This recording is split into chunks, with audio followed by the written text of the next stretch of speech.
Of the cities you visited, which one did you like the best? Well, I don't think everybody would necessarily feel the same way. I think I just liked Hyderabad a little bit better because it was a little smaller and a little bit less overwhelming and a little bit less polluted because Delhi is the number one polluted city in the world. There was an article in Newsweek a friend sent me while we were in India talking about that, and I saw that for myself. I kind of had an idea, having looked at the tour information that was provided by India Travel Touring Company and by the college, and the orientation I had, I knew what to expect and what we were going to see. So, but I guess visually it was just the density of the traffic, the movement. I mean, India is like many countries. The streets are livelier. They're more full of people. They're more congested. Not only in the rush hour, which we have a rush hour in D.C. on the Beltway, but there the streets are not just full of vehicles, but full of people all the time. It seemed like up until late at night and early in the morning. I mean, I remember getting up and going to change money early in the morning to an ATM. It was next to the hotel. People were always stirring, already getting up, and the seats were being. The city was beginning to awaken with people early in the morning, at sunup. Not just cars, but people in the streets. So the streets in India are much livelier with people than they are here. What were some of your impressions of buildings? Well, again, there was Delhi, there was Calcutta, and then there was Hyderabad. And each of those three, are distinctly different. And even within, like, Calcutta, is a lot of difference between downtown Calcutta and the areas around the old historic buildings with the Black Hole of Calcutta and the old government buildings, the old colonial capital buildings. They were different from the residence areas and the side streets and the more dense areas. I mean, in Delhi, I remember the difference between the very posh, upscale area of our hotel, which was in the government diplomatic quarter, and this parts of Delhi we saw when we were in the bus driving out to Jindal University, and how you could see it was more poor, if you will say. I mean, there's a lot of less affluence, but still lots of people. I mean, what struck me about India was not only that there were people obviously who were poor, but a lot of people who were middle class, who were tradesmen. There were all kinds of services, everything from hairdressers to barbers to people selling food, people selling services to medical services to schools. So obviously you get an idea that there are a lot of people who have money to spend. Not a lot of money, but a lot of middle class people with money to spend. It's not just it's not just abject poverty. Okay. Could you talk about the abject poverty that you did see? The thing that struck me the most about abject poverty, I remember, was when we were on the train coming out of Agra. And I was looking out the train window at some of the houses next to the train tracks in Agra. And that's what really struck me the most. I mean, there's some really apartment style, we would call them projects in this country, that were built out of crumbling brick. I don't know what it was, but it was obviously a very unstable kind of construction because it was falling apart and crumbling, and there were a lot of dogs around. While Calcutta, the two sites that impressed me the most were Tagore's home and museum, which actually depicted quite a number of exhibits having to do with Tagore's life. I was acquainted with Tagore's work previously because at the Smithsonian, Manjula Kumar again had put on a symposium focusing on Tagore. So it was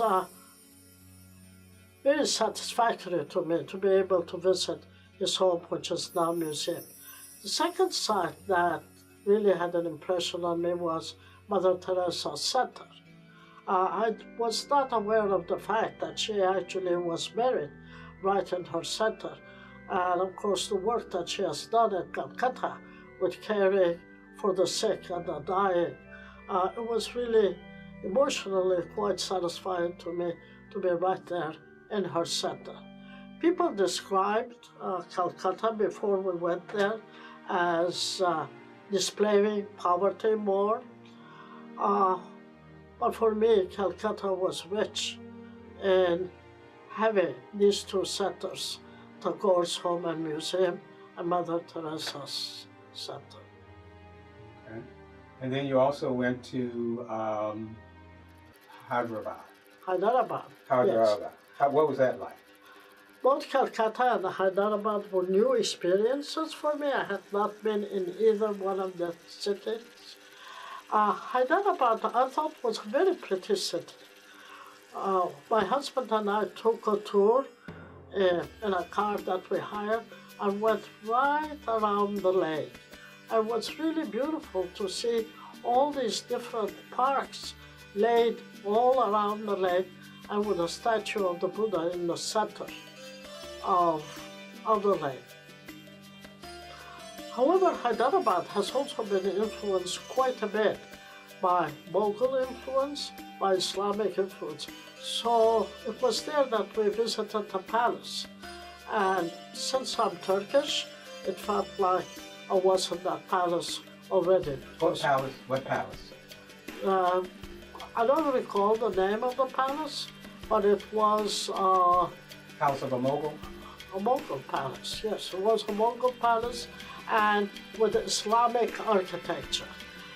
In Istanbul, in Turkey, we have the Dolmabahce Palace, which is sort of a Baroque, Rococo palace, and that palace was very reminiscent to me of the structures that I have seen in my homeland in Turkey. So it felt familiar for me. It felt familiar.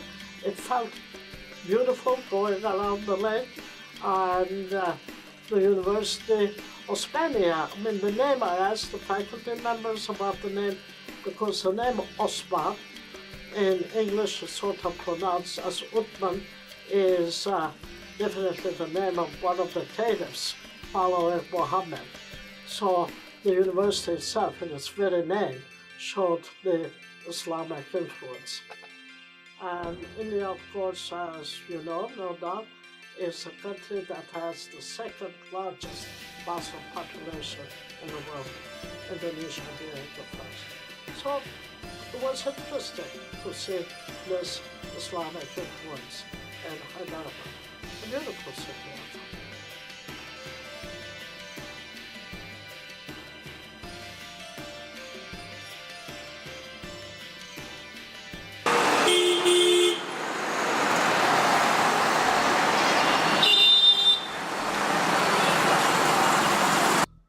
Okay.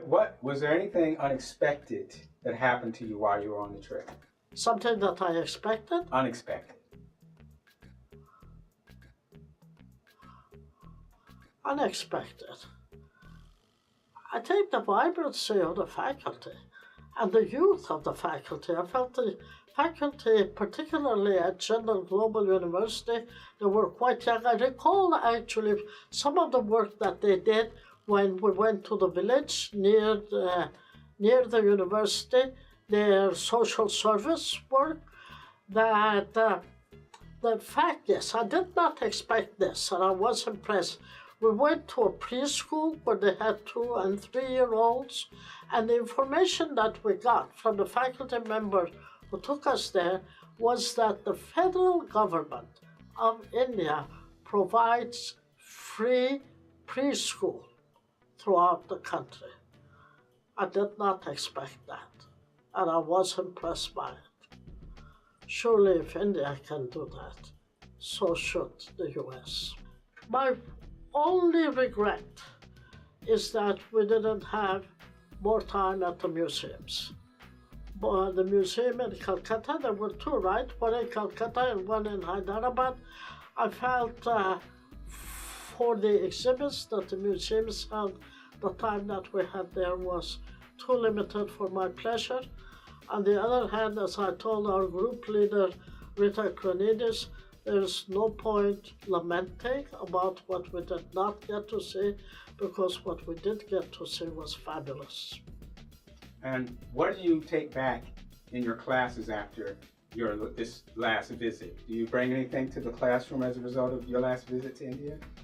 Well, of course, because I teach a course called Asian Thought, so I'm able to bring back more actual visits of temples. I recall one temple that we visited, which was in a flower market. Was that in Hyderabad? Yes, was in Hyderabad, in a flower market, and then there was a spontaneous ceremony that was taking place with chanting and rituals being undertaken. So bringing back the vibrancy of these ceremonies spontaneously occurring even in marketplaces, something I would use in Asian thought. But I also teach classes on social justice. So in terms of social justice, the fact that the federal government offers free preschool education to its citizens, I think it's something that we could emulate.